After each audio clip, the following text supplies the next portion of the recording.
Sie hat sich bewegt. Sie... Laura, beruhig dich. Was ist los? Es ist alles aus. Sie wacht auf. Ich muss hier weg. Guck mal, du bleibst, wo du bist. Aber hast du nicht... Kein Aber. Ich bin sofort da. Sorg du dafür, dass Beatrice von niemandem gesehen wird. Hörst du? Ja. Was machst du denn hier? Nachmittag für Wohngemeinschaft gesucht, schon vergessen? Das ist jetzt nicht dein Ernst. Jetzt stell dich nicht so an. Die anderen Bewerber, die heute hier waren, die waren gruselig. Ja, werde ich vielleicht auch noch mal gefragt? Beeil dich, sie wacht auf. Ja. Gleich kehrt Ruhe ein. Das war knapp. Schlaf gut, mein Schatz.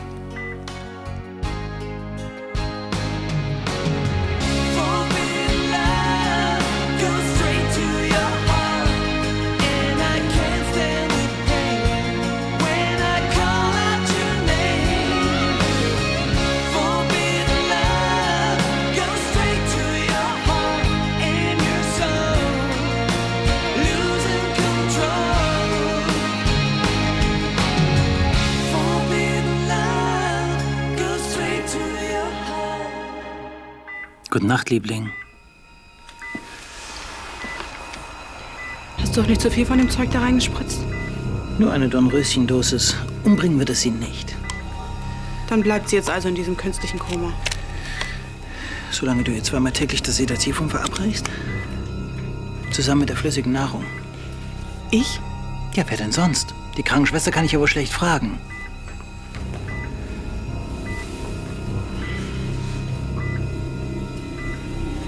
Sieht sie nicht friedlich aus? Einfach entzückend. Tut sie dir eigentlich kein bisschen leid?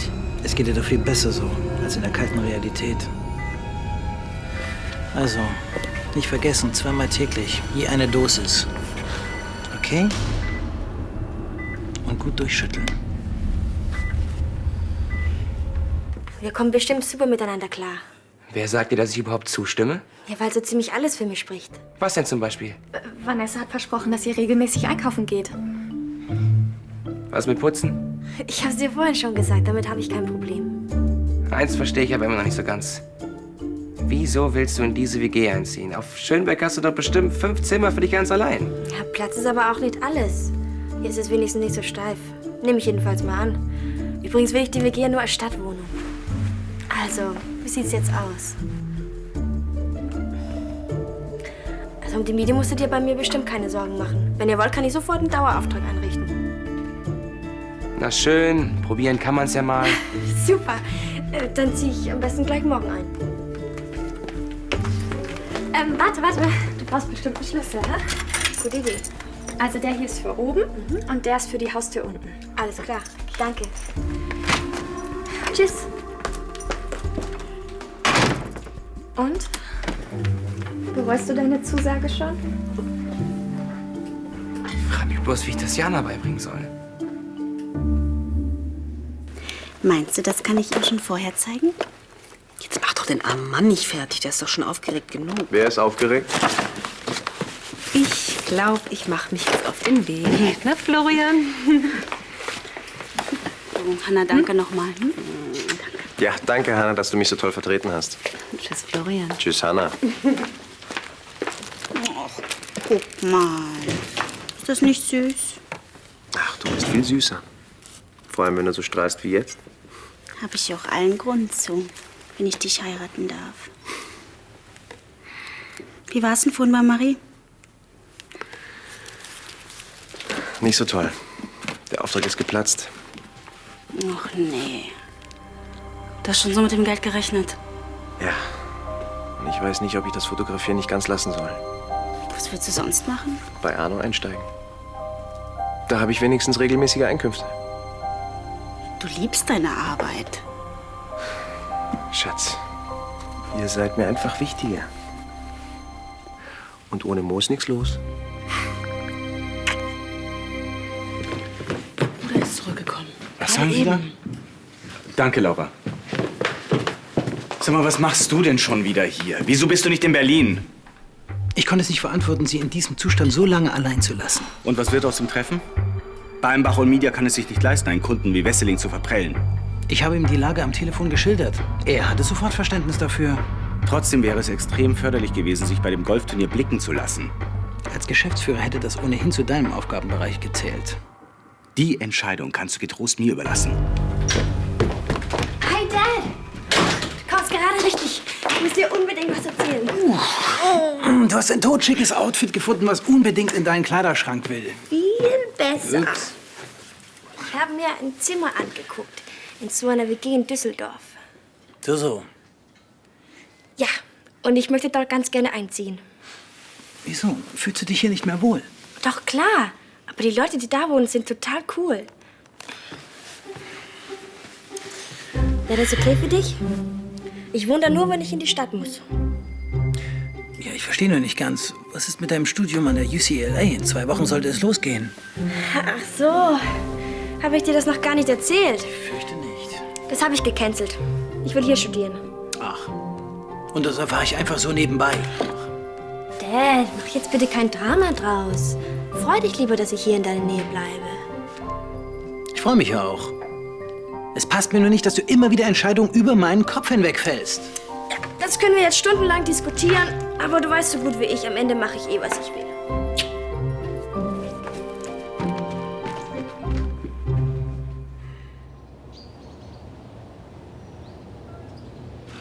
Gibt es Probleme? Mein Vorarbeiter ist ausgefallen. Ich finde keinen Ersatz. Und ausgerechnet jetzt muss Robin sich aus dem Staub machen. Hoffentlich geht es dem Jungen gut. Ach, dem passiert schon nichts. Ich frage mich nur, wann der wieder zur Einsicht kommt. Immerhin hat er das Geld zurückgegeben. Als ob es nur darum ginge. Morgen. Guten Morgen. Kaffee oder Tee? Nein, danke. Wieder noch. Morgen, Isabel. Morgen. Du, Florian hat mir gestern erzählt, du hast ihm eine feste Stelle bei Brandnerbau angeboten? Ja, jetzt, wo ihr ein Baby bekommt, braucht ihr doch wohl regelmäßige Einkünfte. Aber Florian liebt seine Arbeit. Ich will nicht, dass er meinetwegen das Fotografieren aufgibt. Als Freiberufler kann er nicht das verdienen, was ich ihm biete. Wir schaffen das schon. Macht ihr das unter euch aus? Hm? Ich muss zur Arbeit.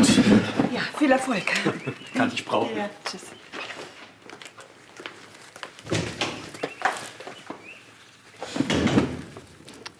Ich kann nicht zulassen, dass Florian meinetwegen seinen Job aufgibt. Das Kind ist nicht von ihm. Ich hab dir gleich gesagt, dass du in Teufelsküche kommst. Wenn du ihm weiter was vorspielst. Er freut sich so auf das Baby. Isabel, du kennst meine Meinung dazu. Wie auch immer du dich entscheidest, mit den Konsequenzen wirst du leben müssen. Stell sie den erstmal da ab. Ja. Ich wette, das ist nur das Nötigste. Ja, und den können Sie ruhig da stellen. Haben Sie sonst noch einen Wunsch? Ach, danke, Jacques. Das Nötigste war das jetzt. Morgen müssen wir aber unbedingt ein paar Möbel austauschen. Auf dem Bett, dann kann ich nicht schlafen. Wie Sie wünschen. Tschüss. Dir ist aber schon klar, dass du dafür nur ein Zimmer hast? Das passt schon alles. Bist du so lieb und trägst es mir rüber? Siehst du aus wie Jacques oder sonst irgend so ein Diener? Nein, eher wie ein echter Gentleman. So kann man sich irren. Komm, stell dich doch nicht so an. Ausnahmsweise. Aber dass mir das nicht zum Dauerzustand wird. Das ist echt süß von dir, danke. Jetzt habe ich aber auch echt Hunger. Okay, dann erkläre ich dir mal den Weg zum nächsten Supermarkt. Der Kühlschrank ist leer. Ihr habt doch gewusst, dass ich heute komme. Und nichts eingekauft. Tja, schon vergessen? Hier werden alle Pflichten geteilt. Und ich muss los. Schon gut. Na gut, dann muss ich wohl Jacques bitten, ein paar leckere Sachen zu besorgen. Das mit der Versorgung scheint ja schon mal zu klappen. Ja, jedenfalls besticht Papa jetzt schon Laura, damit sie Bernd ausspioniert. Das ist gar nicht so blöd. Weiß ja wenigstens, was Bernd als nächstes plant. Aber es gibt doch gar keine Beweise dafür, dass er es war. Es gibt aber auch keine Beweise dafür, dass es nicht war. Und solange ist es gut, wenn Martin das Ganze im Auge behält. Ja, Herr Wesseling. Gut, dass Sie anrufen. Ja. Ja, davon habe ich auch schon gehört. Hallo. Entschuldigt mich. Ja. Wie geht's denn Frau von Ballenbach? Nicht besser. Und bei Olmedia? Noch alles in Ordnung? Ja, natürlich. Aber wieso noch? Naja, ich dachte nur, dass Bernd sich inzwischen alles unter den Nagel gerissen hat. So würde ich das nicht nennen. Natürlich muss er sich erst mal an einigen Fakten einarbeiten. Wenn er Beatrice schon die Firma wegnimmt, muss er natürlich auch sicher gehen, dass es sich lohnt. Lass gut sein, Marie. Es ist doch völlig legitim, dass dein Onkel die Interessen seiner Frau wahrnimmt. Ist es auch legitim, wenn er sie umbringt? Wie kommst du denn darauf? Die Täterin steht ja wohl fest. Ob Silvia schuldig ist, wird das Gericht entscheiden, oder? Es ist ja nicht das erste Mal, dass Silvia versucht hat, jemanden umzubringen. Was willst du damit sagen? Ach, nichts, vergiss es einfach. Was? Die Sache mit David McNeil. Ihr erinnert euch? Ja, da war doch dieses Zeugenschutzprogramm. Silvia ist hinter seine wahre Identität gekommen und hat Hannah damit gedroht, sie der Presse mitzuteilen, wenn sie mich nicht verlässt. Was? Als Silvia befürchtet hat, dass wir wieder zusammenkommen, hat sie David auffliegen lassen. Hannah und David wären dabei fast umgebracht worden.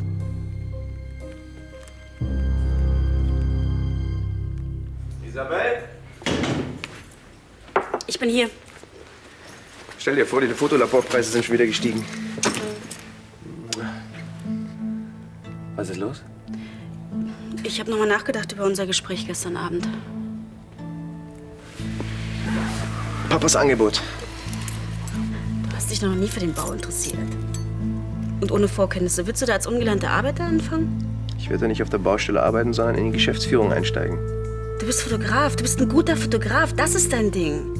Nicht irgend so ein blöder Bürojob. Was nicht ist, kann ja noch werden. Schatz, ich möchte unserem Kind eine gesicherte Zukunft bieten. Du hast mal gesagt, du willst unabhängig bleiben. Wenn du bei deinem Vater einsteigst, dann bist du das nicht mehr. Mit Papa komme ich schon klar. Und was ist mit diesen ganzen tollen Angeboten? Du kannst im Ausland arbeiten, du kannst nach Italien, nach Barbados. Du siehst doch, wie schnell sowas platzen kann. Außerdem für das Kind ist es besser, wenn ich nicht mehr so oft unterwegs bin. Hast du einmal daran gedacht, dass ich auch noch einen Job habe? Ich habe eine Kneipe. Ich weiß. Aber meinst du, ich sehe dich künftig nur noch am Herd?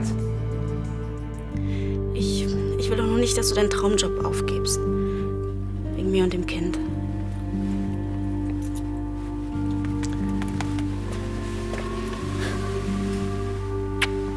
Noch ist nichts entschieden. Ich gehe jetzt die Negative auswerten.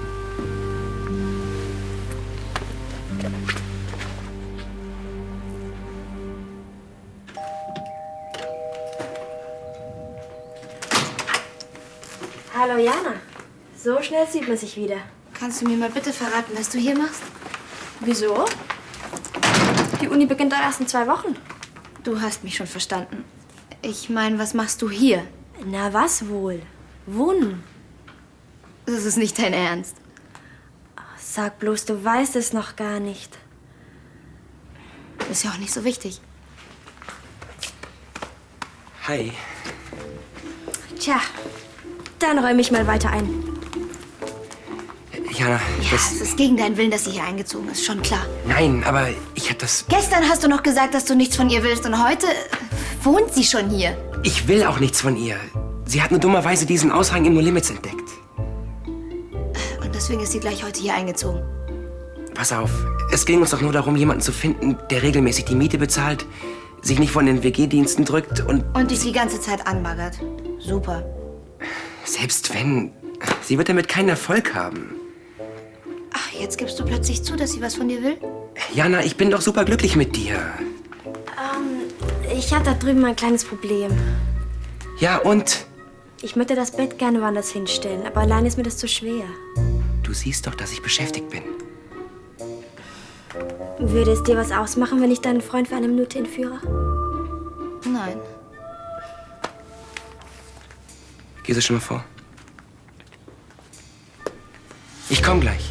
Ja, okay. Entschuldige, willst du noch was trinken? Nee, danke. Ich muss eh gleich zur Schule. Schatz, Vanessa kann uns beiden nichts. Wenn du das sagst. Ich hol die nachher von der Schule ab, okay?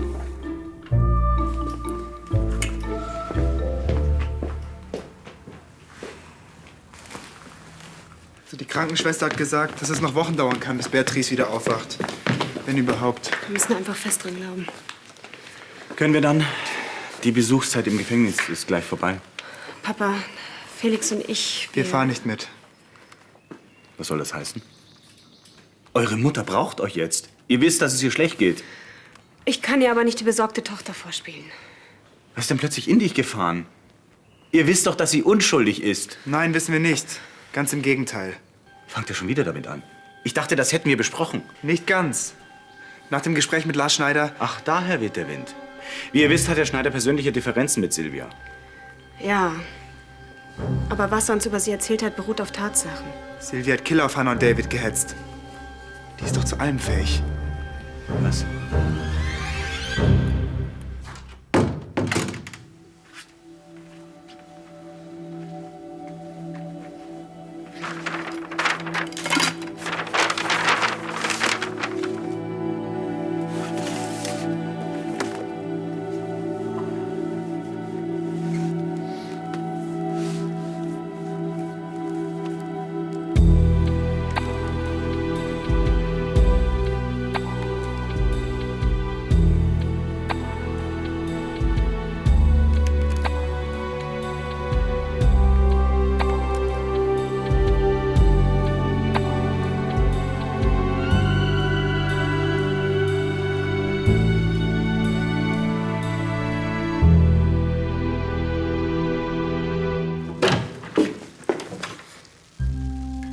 Sorry, ich dachte, hier wäre niemand.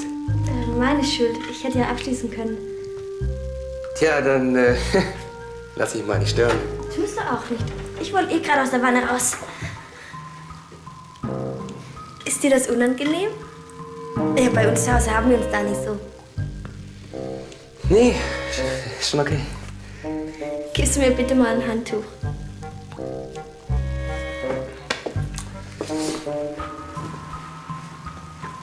Dankeschön.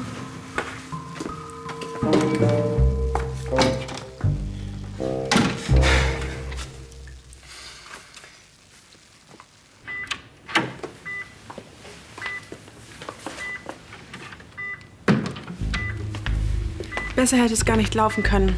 Marie und Felix sind jetzt noch überzeugter davon, dass Silvia hinter dem Anschlag auf Beatrice steckt. Herr Schneider wird mir immer sympathischer. Wie hat Martin denn reagiert? Ich wollte nicht riskieren, dass mich jemand von den dreien entdeckt. Außerdem frisst mir Martin inzwischen aus der Hand. Letztendlich ist das auch egal. Wir haben es geschafft, dass Martin mit seiner Meinung allein dasteht. Wenn er weiter mit Silvia sympathisiert, wird es ihn auch geschäftlich diskreditieren. Umso schneller habe ich die Firma für mich. Und damit vollkommen freie Hand. Mhm. Bis dahin müssen wir nur äußerst vorsichtig sein und keinen weiteren Verdacht auf uns ziehen. Worauf wartest du? Ja.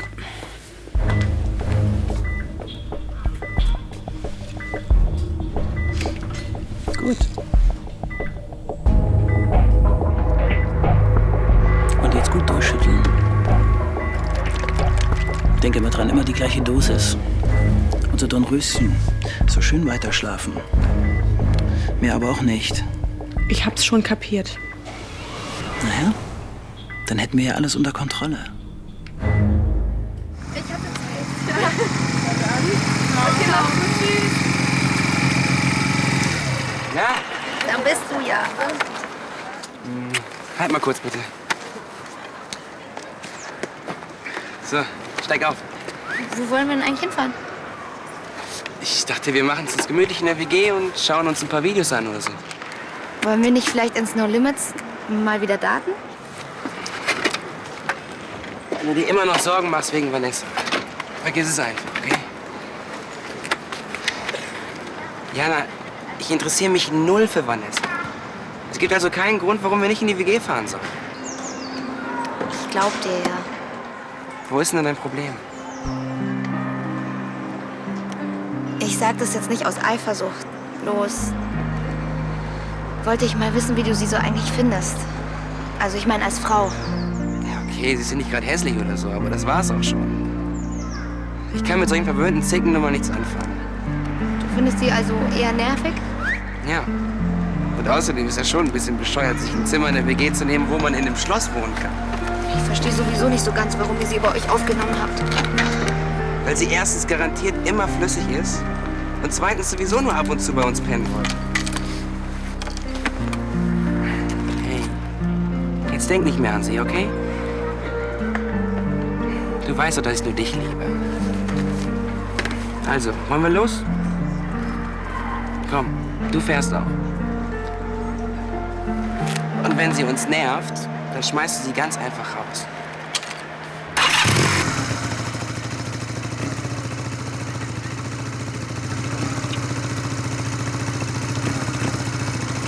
Isabel?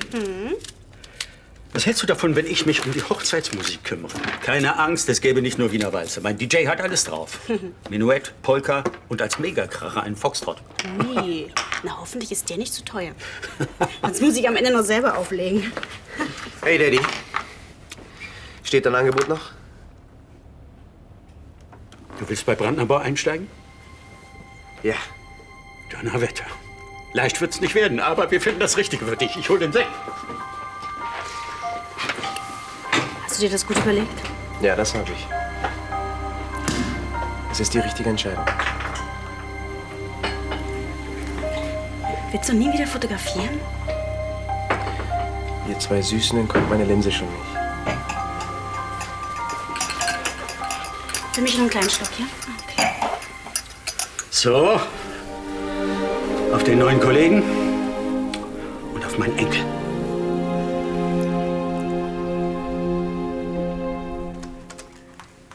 Alexa? Vanessa? Jemand da? Wir haben sturmfreie Bude. Wahrscheinlich werden wir Vanessa eh nur abends hier treffen. Tagsüber ist unsere Barbie bestimmt beim Dauershopping.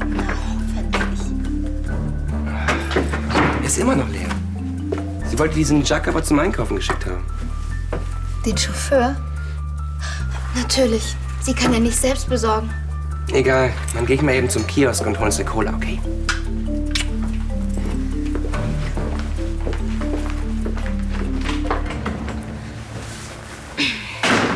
Andi? Kannst du mir den Rücken eincremen?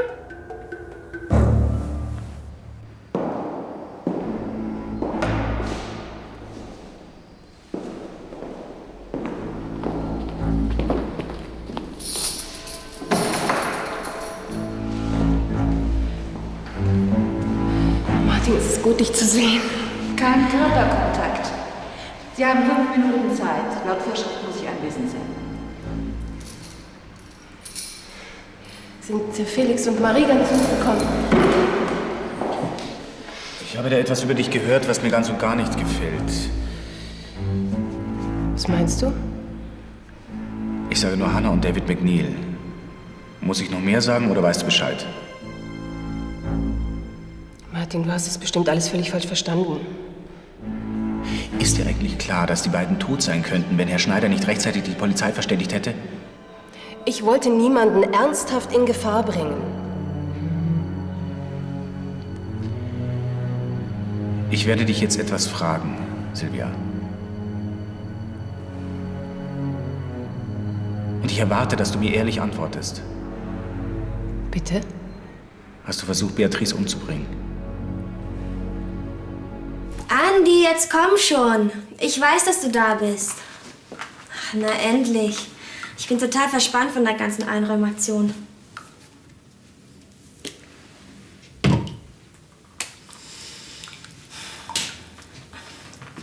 Hey, nicht ganz so fest, wenn es geht. Ich dachte, du brauchst es auf die harte Tour. Was machst du denn hier? Falls du glaubst, Andi will was von dir, hast du dich geschnitten. Du bist ihm nämlich viel zu billig. Ja, das werden wir noch sehen. Andi ist mein Freund. Besser, du merkst dir das gleich. Er wird ziemlich schnell checken, dass ich die Richtige für ihn bin. Ach ja? Das glaubst du aber auch nicht. Du! Sag mal, hast du sie noch alle? Lass Andi in Ruhe. Sonst war das hier erst der Anfang.